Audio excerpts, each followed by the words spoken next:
Hello students, how are you. स्वागत है एक बार फिर से आप सभी का दीपक ट्यूटोरियल्स में। देखिए, चैप्टर सॉल्यूशन की प्रीवियस जो क्लास थी उसमें हम लोगों ने देखा लिक्विड सॉल्यूशन का वेपर प्रेशर और उसके लिए राउल्ट्स का लॉ, जो कि वोलेटाइल सॉल्यूट के लिए भी था और नॉन वोलेटाइल सॉल्यूट के लिए भी था, और राउल्ट्स के लॉ का ग्राफिकल रिप्रेजेंटेशन कि उसका ग्राफ कैसे बनता है। आज की इस क्लास में हम लोग देखेंगे आइडियल और नॉन आइडियल सॉल्यूशन, आदर्श और अनादर्श विलयन। लेकिन उस टॉपिक को करने से पहले जो लास्ट क्लास में हम लोगों ने राउल्ट्स का लॉ देखा था नॉन वोलेटाइल सॉल्यूट के लिए, उस के ऊपर बेस्ड एक न्यूमेरिकल प्रॉब्लम है जिसको हम सोल्व करते हैं, ताकि अगर किसी टाइप का कोई न्यूमेरिकल आप लोगों को दे दिया जाए तो आप उसमें बिल्कुल भी कंफ्यूज ना हो। तो देखिए, क्वेश्चन ये है कि ग्लूकोज का एक डाइल्यूट एक्वस सॉल्यूशन है। ग्लूकोज का डाइल्यूट एक्वस सॉल्यूशन है, मतलब पानी के अंदर ग्लूकोज मिला हुआ है, डाइल्यूट है, मतलब पानी का अमाउंट ज्यादा है, ग्लूकोज का अमाउंट कम है। इस सॉल्यूशन का जो वेपर प्रेशर है, इस सॉल्यूशन का वेपर प्रेशर आप लोगों को दिया गया है 750 mmHg। ये एक यूनिट होती है वेपर प्रेशर की, mmHg। तो आपको 750 mmHg दिया गया है सॉल्यूशन का वेपर प्रेशर। इस सॉल्यूशन के अंदर सोल्यूट यानी कि ग्लूकोज और सॉल्वेंट यानी कि वाटर। तो सोल्यूट पार्टिकल का मोल फ्रैक्शन यानी कि मोल भिन्न कितनी होगी, तो मोल फ्रैक्शन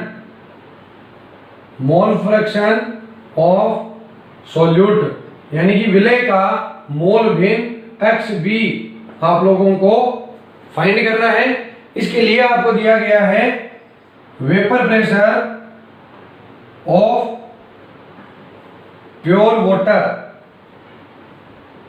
और ये है 760 mmHg।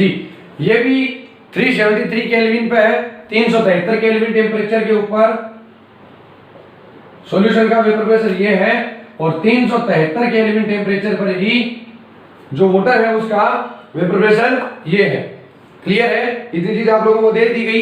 इस क्वेश्चन से अब आपको निकालना है सोल्यूट पार्टिकल का मोल फ्रैक्शन यानी कि XB आपको निकालना है। क्लियर? देखिए वापस आप लोग, प्योर वाटर है, उसका जो वेपर प्रेशर है वो इतना है। जब उसके अंदर एक सोल्यूट पार्टिकल मिला दिया गया ग्लूकोज, तो उस सॉल्यूशन का मोल फ्रैक्शन आ गया कितना, इतना। देखिए वेपर प्रेशर के अंदर क्या आ गया, लोअरिंग आ गई, अवनमन हो गया, कमी आ गई। अब आपको ये पता करना है कि इस सॉल्यूशन के अंदर सोल्यूट पार्टिकल का मोल फ्रैक्शन कितना है। तो देखिए, राउल्ट्स के सेकंड लॉ में कल हम लोगों ने ये देखा था, किसी भी नॉन वोलेटाइल सॉल्यूट के लिए जो मोल फ्रैक्शन होती है B की, वो इक्वल होती है उसकी relative lowering in vapour pressure के, यानी कि अपेक्षिक वाष्प दाब अवनमन P0A minus P upon P0A। देखिए P0A है विलायक का वाष्प दाब यानी कि सॉल्वेंट का वेपर प्रेशर। ये पूरा अमाउंट क्या है, तो ये पूरा अमाउंट है कि आपके वेपर प्रेशर में कितनी कमी हो रही है, ठीक है, कितना अवनमन आ रहा है, कितनी लोअरिंग हो रही है। तो देखिए, पहले वेपर प्रेशर प्योर सॉल्वेंट का कितना था वो यहां रखेंगे 760, सॉल्यूशन का कितना बन गया 750। बताइए कमी कितनी आ गई, 10 की, तो 10 mmHg अपॉन P0A। तो P0A क्या है, प्योर सॉल्वेंट का वेपर प्रेशर, और प्योर सॉल्वेंट का वेपर प्रेशर है 760, तो 760, 0 से 0 डिवाइड हो जाएगा 1 अपॉन 76। क्लियर? और 1 अपॉन 76 क्या आ जाएगा 0.013। ये उस सॉल्यूशन के अंदर जो विलय पदार्थ है उसकी मोल भिन्न है 0.013। क्लियर?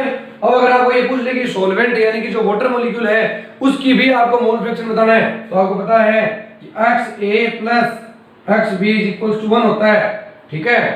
क्लियर है ये बात? तो XB की वैल्यू आपके पास आ गई है, तो XA की वैल्यू कितनी हो जाएगी 1 माइनस 0.01 3, ये सोल्व कर लीजिए, या आपके सोलवेंट का मोल फ्रैक्शन आ जाएगा। तो राउल्ट्स का लॉ क्लियर है। अभी राउल्ट्स के लॉ का यूटिलाइज आपको कहां करना है, अभी आगे देखिए आप लोग ideal and non ideal solution, आदर्श एवं अनादर्श विलयन। देखिए आज की क्लास में हम लोग पढ़ेंगे ideal and non ideal solution, यानी कि आदर्श व अनादर्श विलयन। देखिए कौन से सॉल्यूशन आइडियल होते हैं, कौन से नॉन आइडियल होते हैं, यानी कि कौन से आदर्श होते हैं, कौन से अनादर्श होते हैं। तो ऐसा बच्चा, कोई छोटा बच्चा जो सबकी बातें मानता है, जो सबका कहा हुआ करता है, वो क्या होता है, आदर्श बच्चा होता है। ऐसा ही कुछ कंडीशन सॉल्यूशन के टर्म पे अप्लाई करते हैं अपन। ऐसा सॉल्यूशन जो राउल्ट्स लॉ का पालन करता हो, ऐसा सॉल्यूशन जो राउल्ट्स लॉ का पालन करता हो, उसको फॉलो करता हो, उसको अपन क्या बोलते हैं, आइडियल सॉल्यूशन। और ऐसा सॉल्यूशन जो राउल्ट्स के लॉ का पालन नहीं करता हो, उसको नहीं मानता हो, उसको अपन क्या बोल देंगे, नॉन आइडियल सॉल्यूशन। तो डेफिनेशन क्लियर है आपको आइडियल और नॉन आइडियल की। ऐसा सॉल्यूशन जो हर एक टेम्परेचर पे, हर एक कंसंट्रेशन पे, यानी कि सभी सांद्रताओं पर, सभी तापमान पर राउल्ट के नियम को फॉलो करता है, राउल्ट के नियम का पालन करता है, वो आदर्श विलयन आइडियल सॉल्यूशन होता है। और जो राउल्ट के नियम को फॉलो नहीं करता, वो नॉन आइडियल यानी कि अनादर्श विलयन होता है। क्लियर है बात। अभी सबसे पहले अपन करेंगे आइडियल सॉल्यूशन, आदर्श विलयन। देखिए आइडियल सॉल्यूशन के लिए सबसे मेन कंडीशन क्या होनी चाहिए, नंबर 1, कोई भी सॉल्यूशन अगर आइडियल है तो उसके लिए उसको क्या क्या कंडीशंस फॉलो करनी पड़ेगी। पहली कंडीशन जो उसको फॉलो करनी है वो ये है कि वह सॉल्यूशन राउल्ट के नियम का पालन करता हो। क्लियर बात। राउल्ट के नियम का पालन कैसे करता हो, तो उसके अंदर जो Pa हो, जो विलायक के द्वारा लगाया गया वाष्प दाब हो, जो सॉल्वेंट का वेपर प्रेशर हो, वो इक्वल हो P0A के। राउल्ट ने कल कही थी ये बात। और इसी प्रकार जो Pb हो वो इक्वल हो P0B के। पहली टर्म्स। नंबर 2, जो सॉल्यूशन का कुल वाष्प दाब है P, वो इक्वल हो किसके, Pa plus B plus Pb के। यहां मैं Pa की जगह ये वाली वैल्यू और Pb की जगह ये वाली वैल्यू लिख सकता हूं। तो लिख सकता हूं कि टोटल P इक्वल होना चाहिए P0A XA plus P0B XB के। ये बात क्लियर। कंडीशन नंबर 3, जब अपन सॉल्यूशन बनाते हैं तो A और B, विलायक और विलय यानी कि सॉल्वेंट और सोल्यूट को मिक्स करते हैं, तो टोटल जो सॉल्यूशन बनेगा A और B को मिलाने पर टोटल जो सॉल्यूशन बनेगा उसका वॉल्यूम कितना होगा, उसका आयतन कितना होगा, तो टोटल वॉल्यूम ऑफ सॉल्यूशन, यानी कि सॉल्यूशन का टोटल वॉल्यूम कितना होगा, ये इक्वल होना चाहिए volume of solute, volume of solute plus volume of solvent के। इन दोनों चीजों को ही मिक्स करके हम लोगों ने क्या बनाया है, सॉल्यूशन बनाया है। तो अगर सपोज मेरे पास सॉल्वेंट है 100 ml और सोल्यूट है 50 ml, क्योंकि हम लोग बात करेंगे लिक्विड लिक्विड सॉल्यूशन की, एक लिक्विड के अंदर दूसरा लिक्विड। अगर 100 ml मेरे पास सॉल्वेंट है और 50 ml अगर सोल्यूट है, तो जो सॉल्यूशन बनेगा वो कितना बनना चाहिए, 100 ml प्लस 50 ml यानी कि 150 ml बनना चाहिए। क्लियर है ये बात। तो कंडीशन नंबर 1 ये फॉलो होनी चाहिए, कंडीशन नंबर 2 ये फॉलो होनी चाहिए, और कंडीशन नंबर 3 ये फॉलो होनी चाहिए। और नंबर 4, जब हम लोग सॉल्यूशन बनाते हैं तो क्या करते हैं, देखिए अपने पास इसके अंदर है प्योर सॉल्वेंट A, इसके अंदर प्योर सॉल्वेंट A है, और इसके अंदर प्योर सोल्यूट B है, जब मैं इस वाले बिक्कर को इस वाले के अंदर डाल दूंगा तो मेरे पास यहाँ पे क्या बन जाएगा बताइए, सॉल्यूशन बन जाएगा ए बी। क्लियर?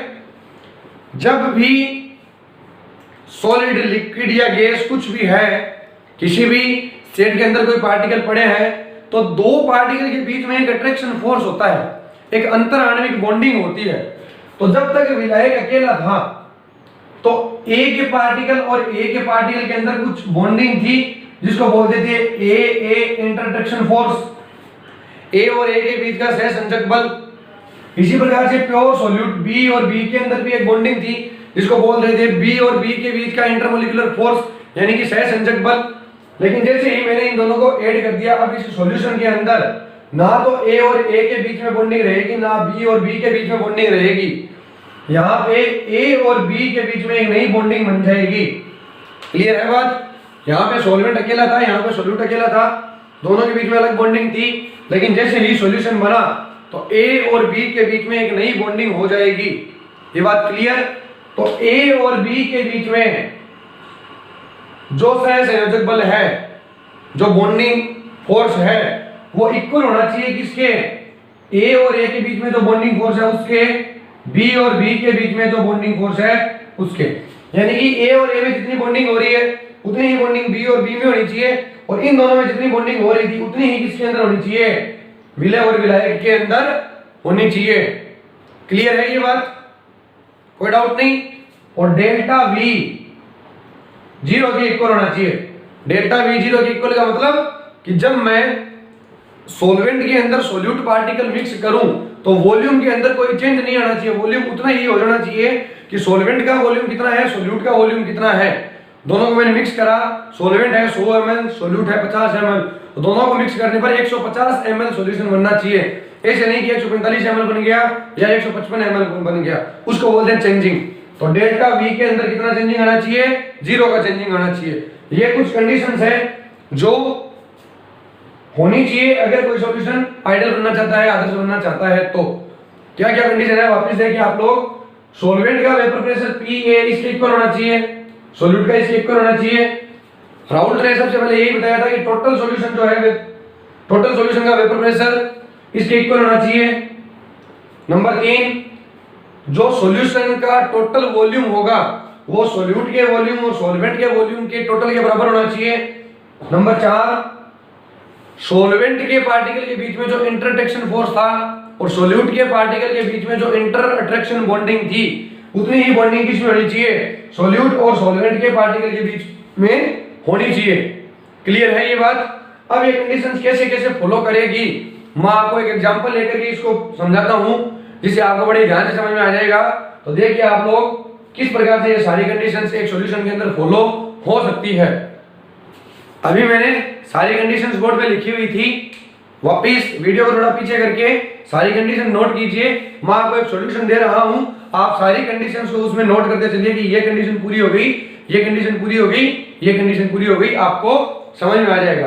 देखिए सबसे पहले मेरे पास यहां पे कोई कंटेनर ए पड़ा है जिसके अंदर मेरे पास पड़ा है ओनली सॉल्वेंट, यानी कि विलायक। क्या पड़ा है? विलायक पड़ा है। और कितना पड़ा है? 100 ml। तो यहां पे बहुत सारे पार्टिकल्स होंगे किसके बताओ? ए के। ये बहुत सारे पार्टिकल हो गए, ए के प्रेजेंट हो गए। ये बात क्लियर? यहां पे मेरे पास पड़ा है प्योर सॉल्यूट बी। बी में क्या पड़ा है? सॉल्यूट, यानी कि विलय। यहां मैंने लिख दिया बी, बी ये लीजिए, ये यहां पे बी और बी के पार्टिकल। और सॉल्यूट में मैंने कितना ले लिया? 100 ml। क्लियर है ये बात? अब यहां पे अगर ये लिक्विड में है, देखो सॉलिड के अंदर क्या होता है, पार्टिकल बहुत ज्यादा पास पास रहते हैं, चिपके हुए रहते हैं एकदम से। लिक्विड के अंदर पार्टिकल थोड़े दूर दूर, और गैस के अंदर वो बिल्कुल भी एक दूसरे से कांटेक्ट में नहीं रहते, उड़ते रहते हैं। अगर दो पार्टिकल के बीच में अट्रैक्शन फोर्स ज्यादा है, एक पार्टिकल और दूसरे पार्टिकल के बीच में अट्रैक्शन फोर्स बहुत ज्यादा है, तो क्या होगा? दोनों पार्टिकल बहुत पास पास रहेंगे, और जैसे जैसे अट्रैक्शन फोर्स वीक होता जाएगा पार्टिकल एक दूसरे से क्या होते जाएंगे, दूर दूर होते जाएंगे। वापिस अट्रैक्शन फोर्स मजबूत हुआ, दोनों पार्टिकल पास पास आ गए। ये बात क्लियर है? ठीक है। देखिए अगर ये लिक्विड है तो इस ए का इस ए के साथ में, इस ए के साथ में, इस ए के साथ में, सभी के साथ में क्या है, एक अट्रैक्शन फोर्स है, एक बॉन्डिंग है। और वो बॉन्डिंग कितनी है, मैं मान लूं कि ये बॉन्डिंग 20 यूनिट है। कोई भी बॉन्डिंग यूनिट हो सकती है। बॉन्डिंग यूनिट क्या होती है अपन को उस पर गौर नहीं करना, अपन को समझना है कि आइडियल सॉल्यूशन होता क्या है। तो मान लिया मैंने कि इन सभी पार्टिकल्स के बीच में जो अट्रैक्शन फोर्स है वो कितना है, 20 यूनिट का है। ये बात क्लियर? बी के जो पार्टिकल है उनके बीच में भी अट्रैक्शन फोर्स कितना है, 20 यूनिट का है। ये बात क्लियर है? इतनी कोई डाउट नहीं यहां तक? अब देखिए अब मेरे को करना है इन दोनों को ऐड, और मेरे को बनाना है सॉल्यूशन। तो मैं इसको इसमें या इसको इसमें डाल दूंगा। डालने पर ये मेरे पास बन जाएगा एक सॉल्यूशन, एक सॉल्यूशन बन जाएगा जिसमें ए के पार्टिकल भी आ गए, बी के पार्टिकल भी आ गए, ए बी सारे ही है इसके अंदर। देखिए कुछ इस प्रकार से आपका एक सॉल्यूशन बन जाएगा। अभी यहां पे जो अट्रैक्शन फोर्स था वो ए और ए के बीच में था। यहां पे जो अट्रैक्शन फोर्स था वो क्या था, बी और बी के बीच में था, इस प्रकार से। लेकिन यहां पे जो अट्रैक्शन फोर्स है, क्योंकि ये एक सॉल्यूशन बन चुका है, इसलिए ए और ए के बीच में, बी और बी के बीच में अट्रैक्शन नहीं रहेगा। अट्रैक्शन रहेगा ए और बी का, ए और बी का, ये अट्रैक्शन बन जाएगा। क्लियर? तो मैं आपको ये बोलूं कि 20 यूनिट का अट्रैक्शन यहां था, 20 यूनिट का अट्रैक्शन यहां था, तो यहां पर भी कितने यूनिट का अट्रैक्शन होना चाहिए, 20 यूनिट का। एक कंडीशन फॉलो हो गई कि ए और ए में जितने अट्रैक्शन फोर्स है, बी और बी में जितना अट्रैक्शन फोर्स है, उतना ही अट्रैक्शन फोर्स किसमें होना चाहिए, ए और बी में। ये एक कंडीशन ध्यान में रख लीजिए, आगे की सारी कंडीशंस अपने आप पूरी हो जाएगी। ठीक है? अब देखिए मैंने कहा कि जितनी ज्यादा बॉन्डिंग होगी दो पार्टिकल के बीच में, पार्टिकल उतने ही पास पास रहेंगे, पार्टिकल उतने ही पास पास रहेंगे। अब देखिए यहां पे अट्रैक्शन फोर्स था 20 यूनिट का, पार्टिकल के बीच में एक दूरी थी, यहां पर भी 20 यूनिट का अट्रैक्शन है, तो उतनी ही दूरी, जितनी दूरी इन दो पार्टिकल के बीच में थी उतनी ही दूरी इन दोनों के बीच में होगी। और अगर यहां पर भी 20 यूनिट का अट्रैक्शन है तो इन दोनों पार्टिकल के बीच में भी उतनी ही दूरी होगी। न तो दोनों पार्टिकल पास में आ सकते हैं, न ही वो पार्टिकल दूर जा सकते हैं। तो अगर इसका वॉल्यूम 100 ml और इसका वॉल्यूम 100 ml है, तो इन दोनों को ऐड करने पर इसका वॉल्यूम कितना बन जाएगा बताइए, 200 ml बन जाएगा अपने आप ही। क्लियर है बात? 20 यूनिट का अट्रैक्शन यहां था, पार्टिकल के बीच में जितनी दूरी थी उतनी ही दूरी यहां पर होगी, क्योंकि यहां पर भी 20 यूनिट का अट्रैक्शन है। और अगर यहां पर भी 20 यूनिट का अट्रैक्शन है तो पार्टिकल जितने दूरी पर यहां थे उतनी ही दूरी पर यहां रहेंगे, ना तो उससे ज्यादा दूर जा सकते हैं ना उससे पास आ सकते हैं। अगर पास आते वॉल्यूम कम हो जाता, दूर जाते वॉल्यूम बढ़ जाता। लेकिन जितना अट्रैक्शन यहां है उतना ही अट्रैक्शन यहां है, तो यहां पर जो वॉल्यूम होगा वो इन दोनों के टोटल के इक्वल हो जाएगा। देखिए 100 ml प्लस 100 ml कितना बन जाएगा सॉल्यूशन, 200 ml। तो जब सॉल्यूट के अंदर मैंने सॉल्वेंट को ऐड करा तो डेल्टा वी कुछ चेंज आया क्या, कोई चेंज नहीं आया। डेल्टा वी की वैल्यू कितनी बन गई, 0 बन गई। ये बात क्लियर है? अभी देखिए कंडीशन नंबर 3, दो पार्टिकल के बीच में जितनी ज्यादा बॉन्डिंग रहेगी उस बॉन्डिंग को तोड़ने के लिए आपको उतनी ही ज्यादा एनर्जी देनी पड़ेगी। क्लियर है ये बात? दो पार्टिकल के बीच में जितनी ज्यादा बॉन्डिंग रहेगी आपको उसे तोड़ने में उतनी ही ज्यादा एनर्जी रिक्वायर्ड होगी। जैसे ए और ए एक मॉलिक्यूल है, बी और बी एक मॉलिक्यूल है, एक अणु है। ए और बी के बीच में जो अट्रैक्शन फोर्स है मान लो वो 100 यूनिट का है, और इन दोनों के बीच में 200 यूनिट का है। ये वाला बॉन्ड स्ट्रॉन्ग है। अगर इस ए और ए बॉन्ड को आप तोड़ सकते हो 100 डिग्री सेल्सियस पे, तो ये वाला बॉन्ड आपका 200 डिग्री सेल्सियस पे टूटेगा। क्यों? क्योंकि यहां पे बॉन्डिंग इससे डबल है, तो तोड़ने के लिए आपको एनर्जी भी डबल लगेगी। ये बात क्लियर? कोई डाउट नहीं यहां तक?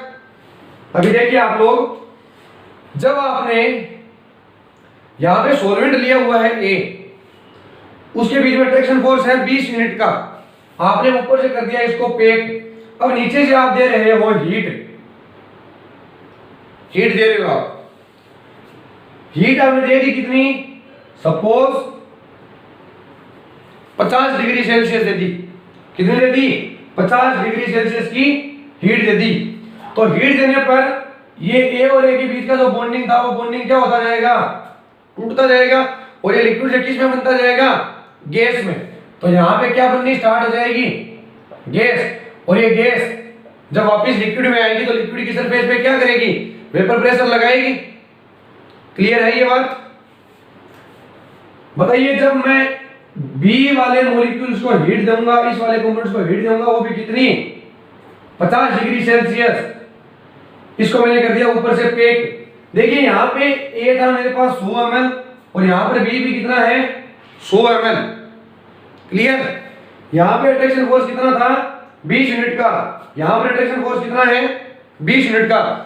यानी कि इन दोनों मॉलिक्यूल को तोड़ने में जितनी एनर्जी लग रही थी उतनी ही एनर्जी इन दोनों मॉलिक्यूल्स को तोड़ने में लगेगी।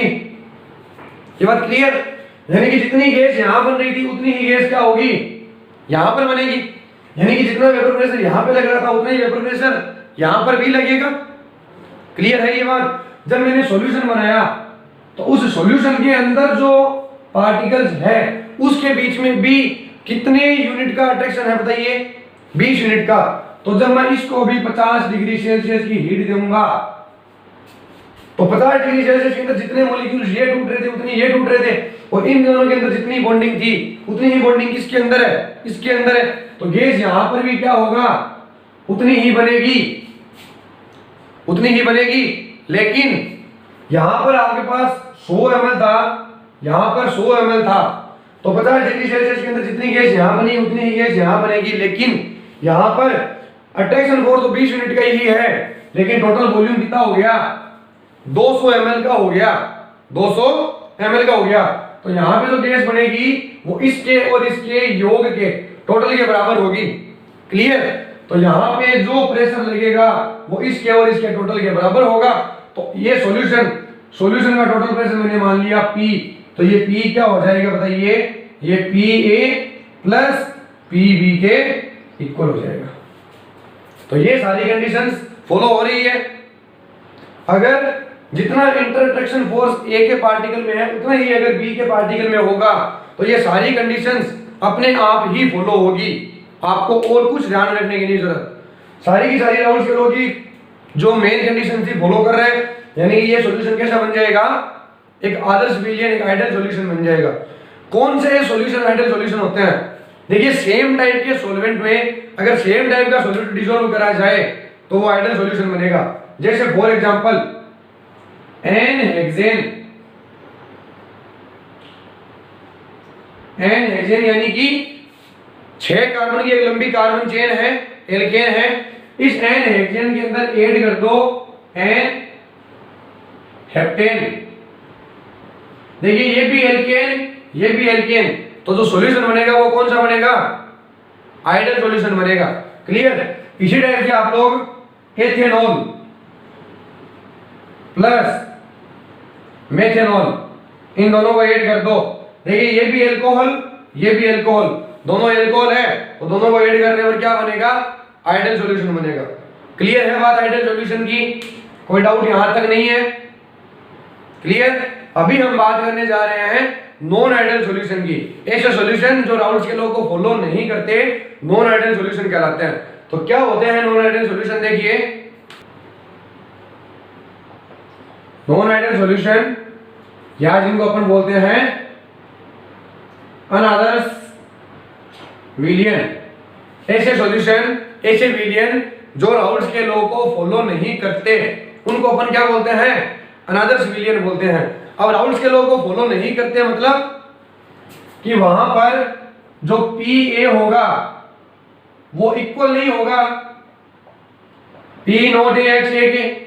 अगर इक्वल होता तो राउल्स के लॉ को फॉलो करता है, लेकिन इक्वल नहीं है मतलब राउल्स के लॉ को फॉलो नहीं करता। इसी प्रकार से जो PB है वो इक्वल नहीं होगा P not B x B के।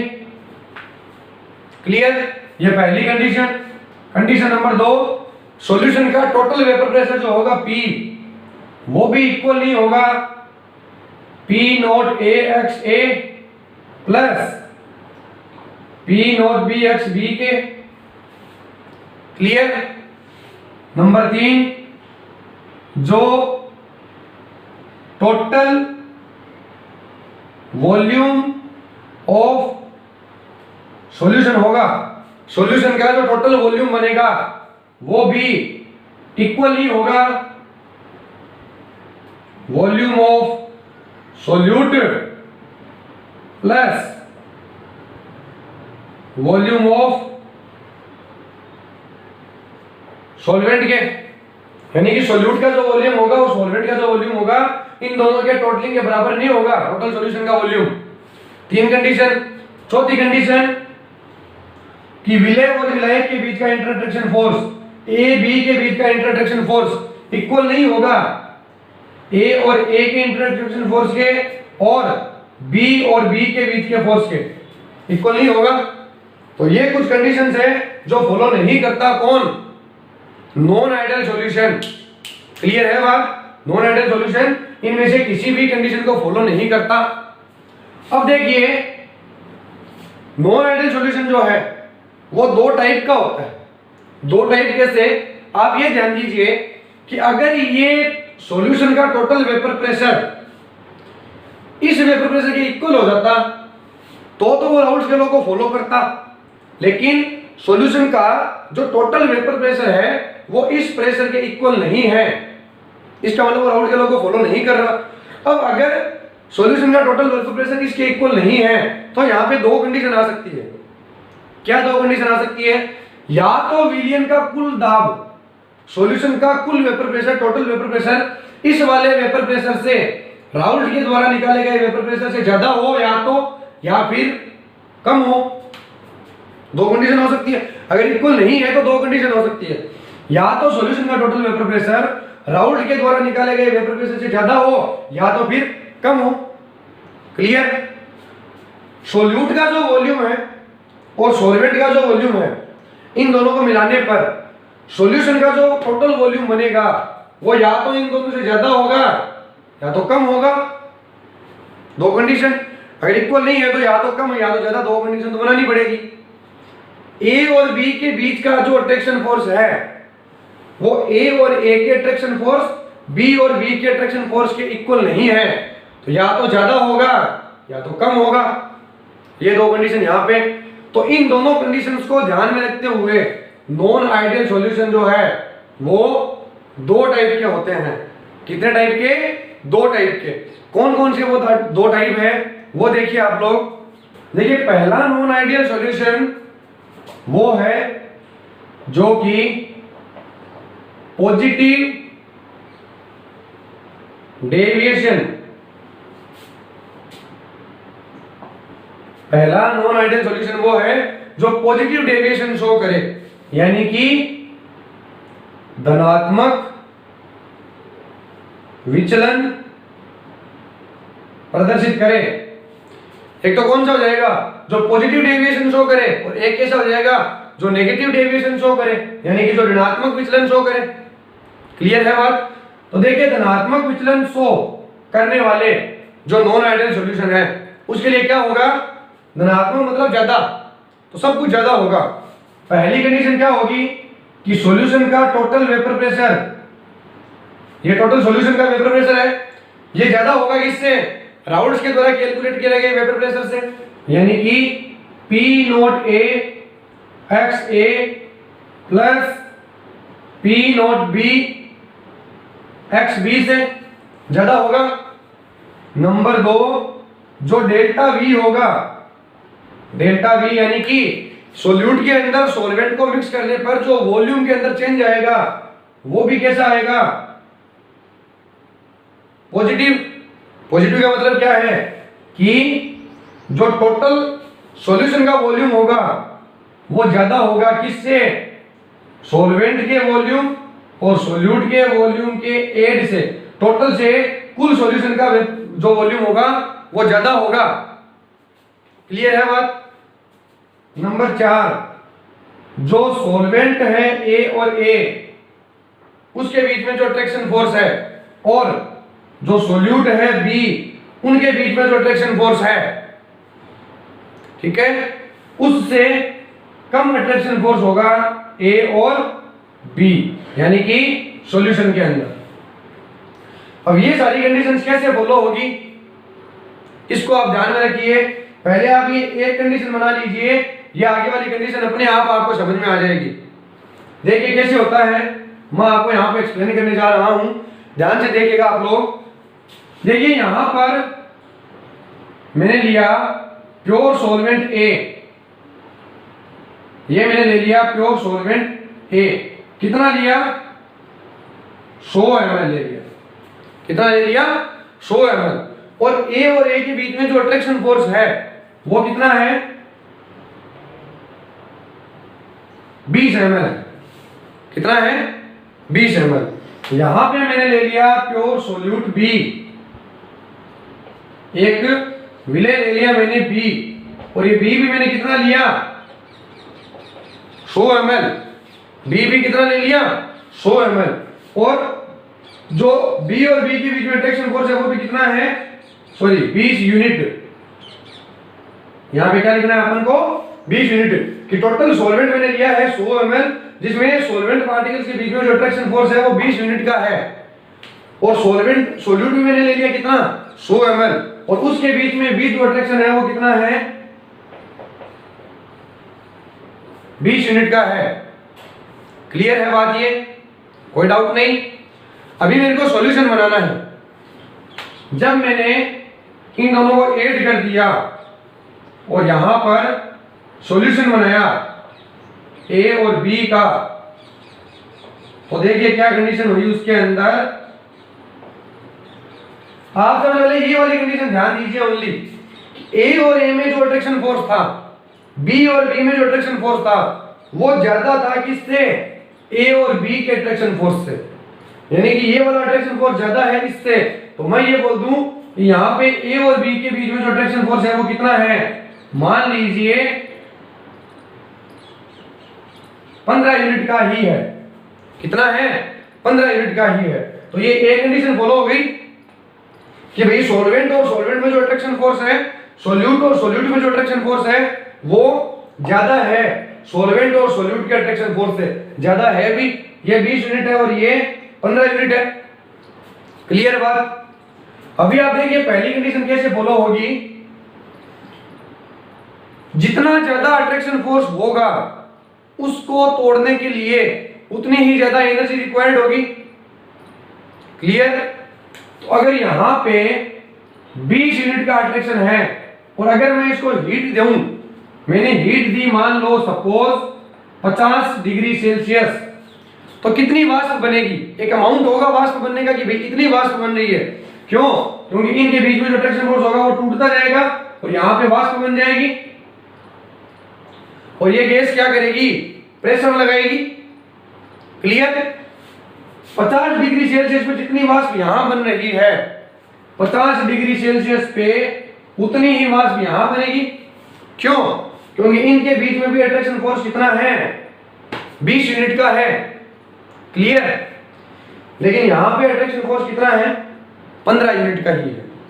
इसको तोड़ने के लिए क्या इन दोनों के जितनी एनर्जी रिक्वायर्ड होगी, नहीं होगी, कम एनर्जी पे ही इन दोनों के बीच की बॉन्डिंग टूटने लग जाएगी।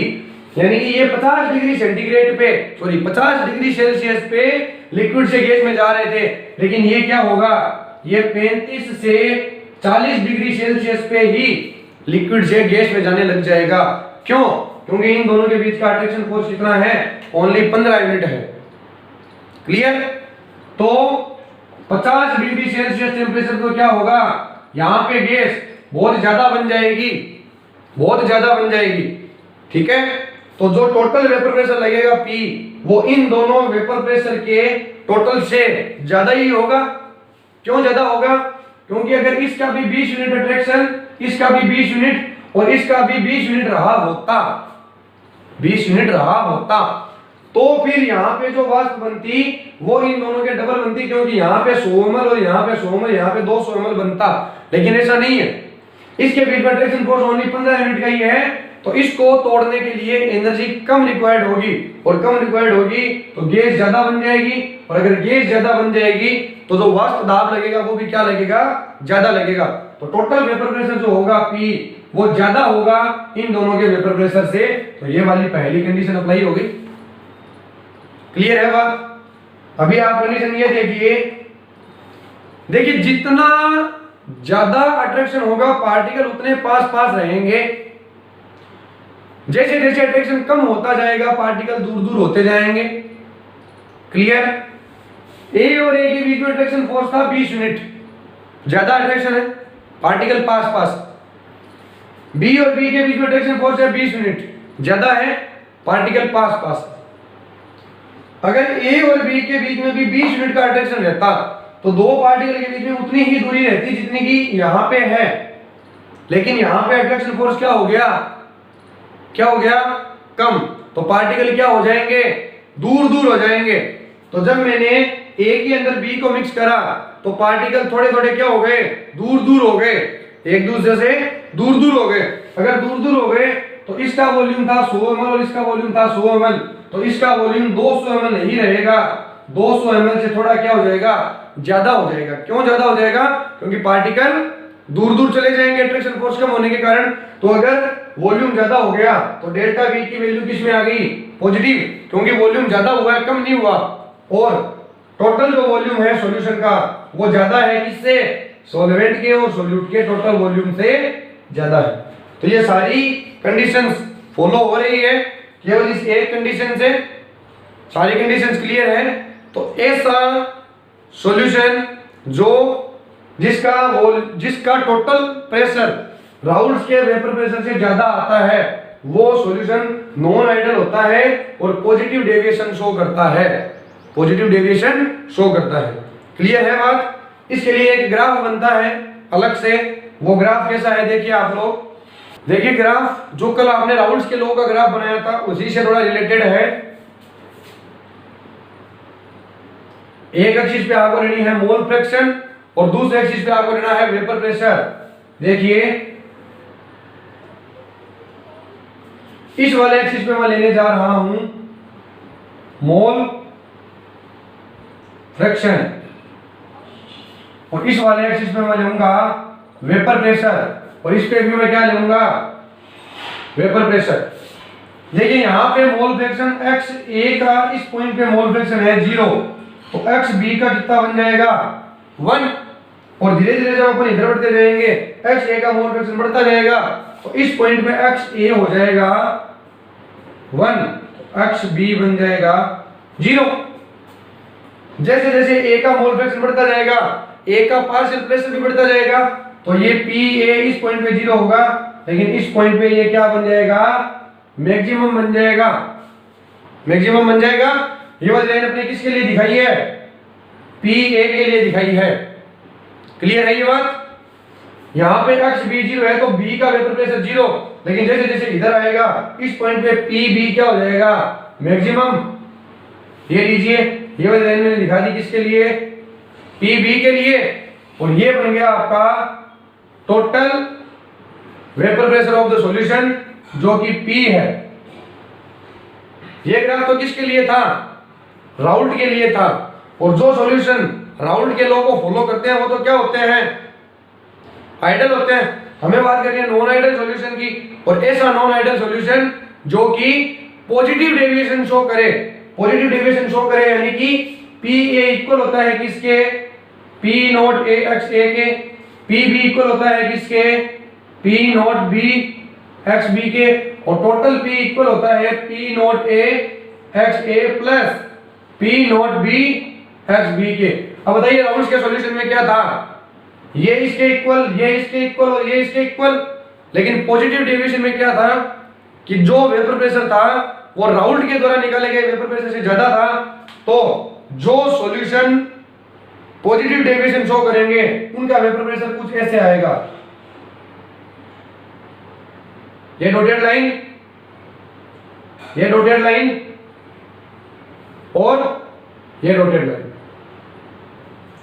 ये स्ट्रेट लाइन जो है ये राउंड के द्वारा निकाला गया वेपर प्रेशर है, और ये जो डॉटेड लाइन है ये पॉजिटिव डेविएशन की है, ये पॉजिटिव डेविएशन शो कर रहा है, ये पॉजिटिव डेविएशन शो कर रहा है, ये भी पॉजिटिव डेविएशन यानी धनात्मक विचलन शो कर रहा है।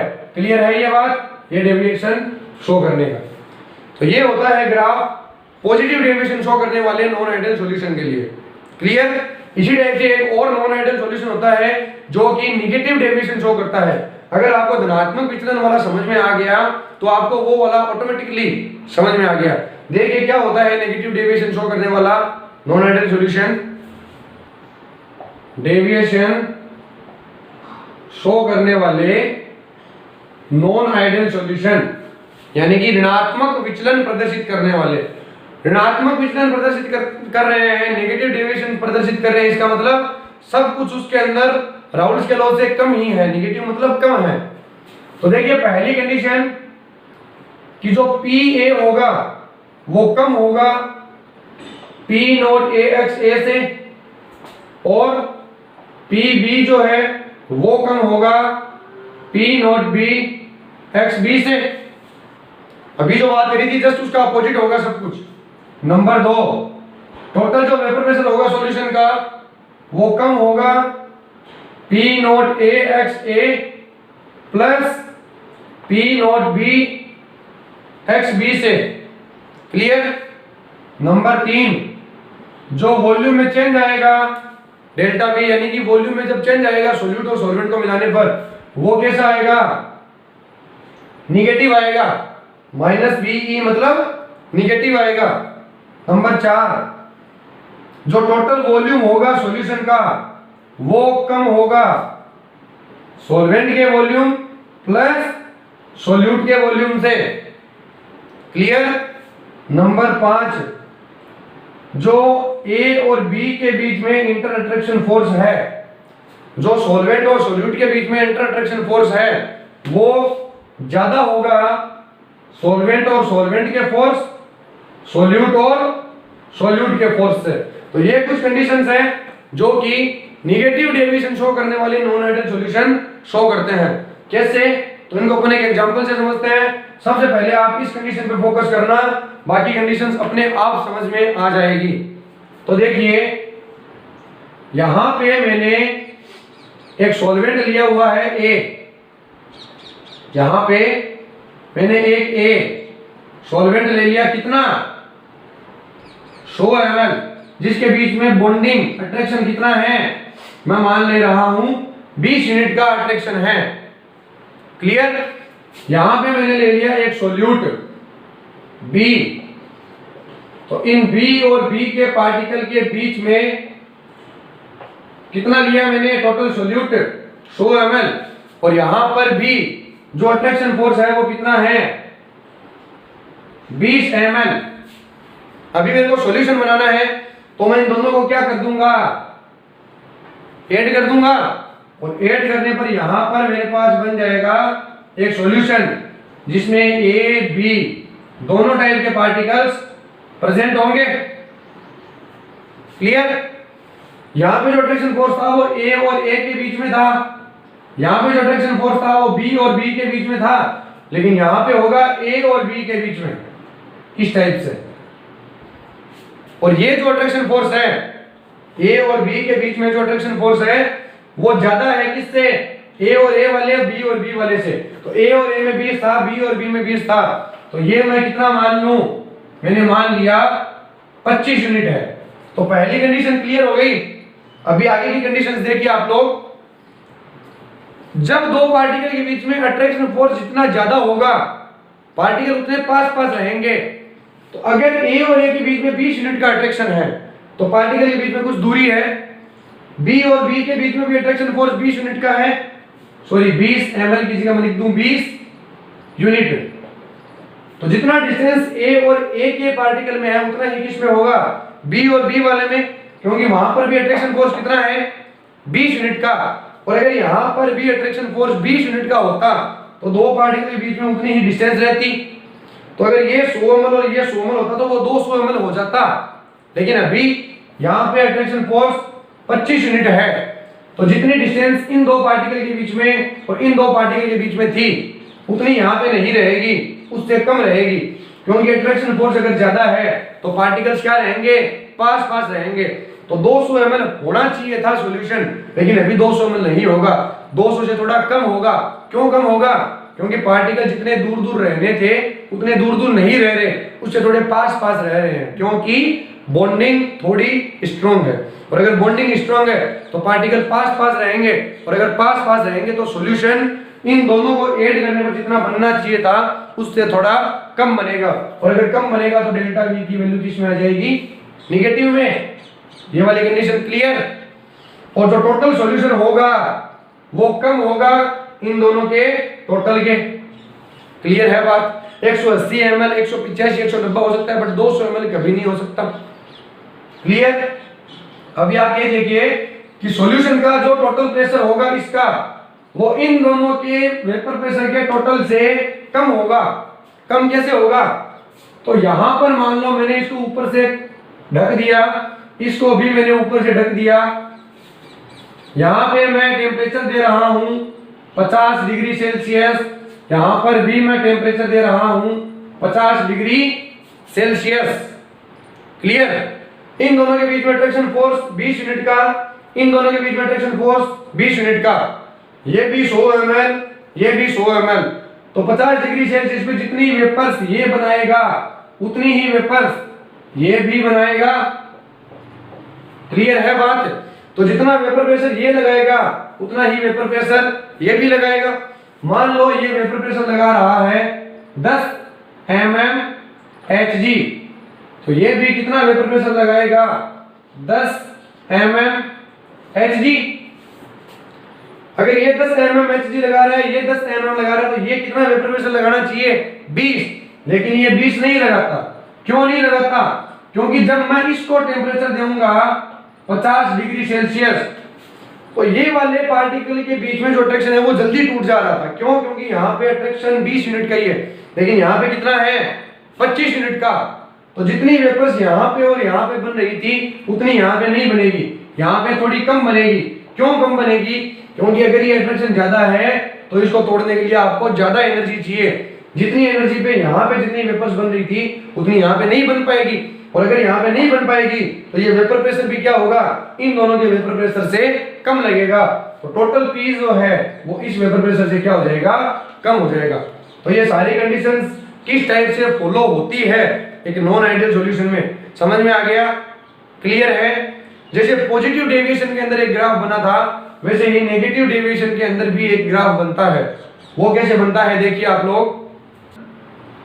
इस पे वेपर प्रेशर, इस पे मोल फ्रैक्शन, इस पे वेपर प्रेशर।